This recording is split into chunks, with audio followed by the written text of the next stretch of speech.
Hi, everyone. Here in 814, once you get IRB approval and once you get organizational approval, essentially you can start working on or prepping for your actual implementation, the actual change idea that you are going to implement. So although you might have a more formal planning stage early next semester, there might be some things that you can go ahead and get started on, some things that you can do to prep in the background to get ready.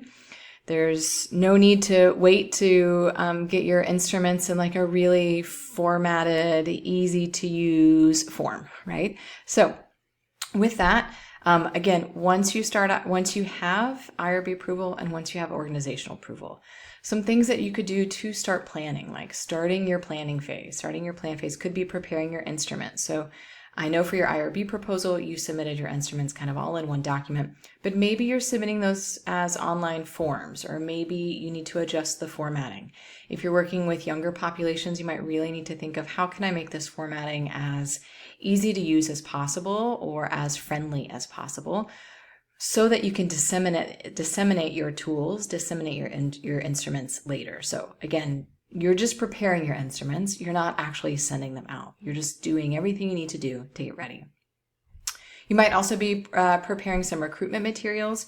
Maybe you have recruitment emails. Maybe you go ahead and write those, and maybe you set them to schedule to send out later, right? So there are things that you can do for recruitment materials. You might even start recruiting participants depending on the scope and the nature of your project.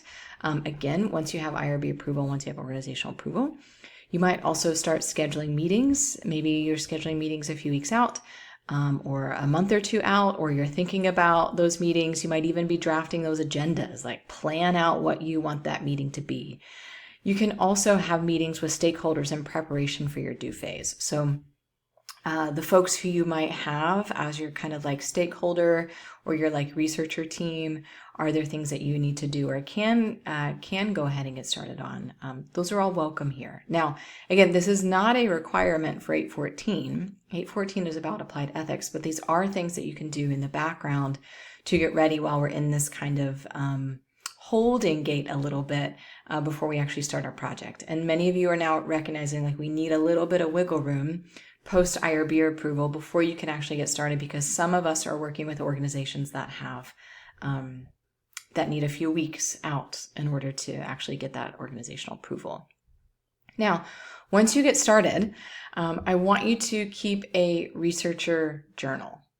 And so in chapter 4, later on, this is going to be in EdD 815 and 816, you're going to be asked to write a narrative report of your plan phase. You'll also be asked to write a narrative report of your do phase and your study phase and your act phase. But the thing that you're doing right now, your plan phase getting started, you'll be asked to write a narrative report. And so you will need to remember all the things that you did and even document maybe some of the nuanced elements of it. You'll have some reflection questions about it. So if you have something that creates this running record, this running diary, this running log, so to say, of some of your work during your plan phase, that is going to help you tremendously. When we start working on big projects like this, we're often juggling some things and multitasking, and 10 weeks from now, you might forget what you did this week unless you actually write it down. So do document things. You want to think about documenting your steps and your processes.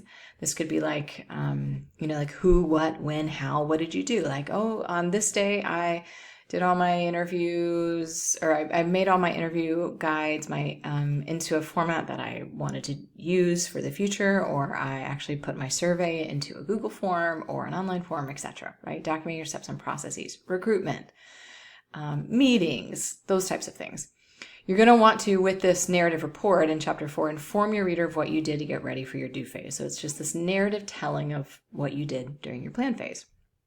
So you create and maintain a researcher journal, log your steps and processes.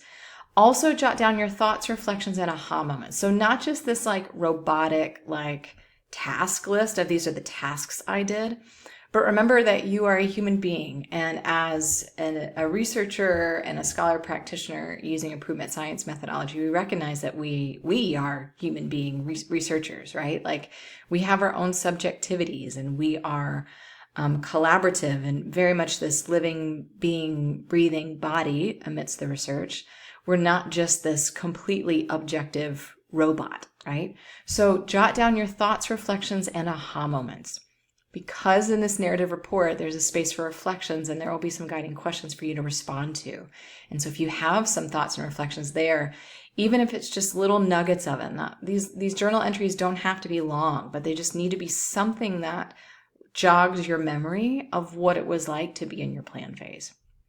You might also document confusions, mistakes, and thoughts about what you do differently next time. This might be the very first type of improvement project that you've ever worked on. You are going to make mistakes. That's expected.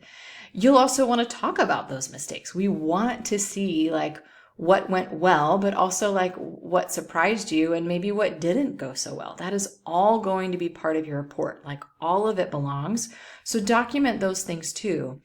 And knowing that improvement science is this strong iterative process, that if you make mistakes now and document them and kind of reflect on what you might do differently next time, there is going to be a next plan stage, and you'll have that as this memory, something to jog your memory of oh yeah, I did this and it didn't work out so well.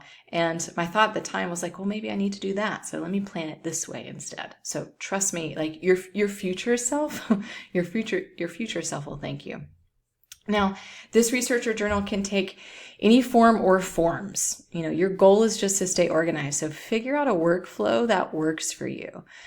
You might have a notebook, a physical notebook.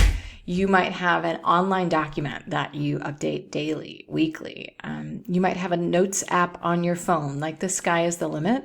There's a lot of AI out there now that with voice notes, if you kind of speak into it, it'll provide summaries for you and document them. Find tools that you want to keep, or that will really help you stay as organized and as documentary as possible. Now, this won't be something that you turn in for review or feedback. This is not a graded assignment. There might be snippets that you choose to share in your dissertation or snippets that you choose to share with your chair, but really this is just something for you. It's a good practice when working on a project of the scale. All good researchers, all good scholars keep some sort of journal like this. Trust me. And it'll especially come in handy when you're asked to write up a report at a later date. You're not writing up some of your plan report right now. We'll get to chapter 4 when we get to 8:15.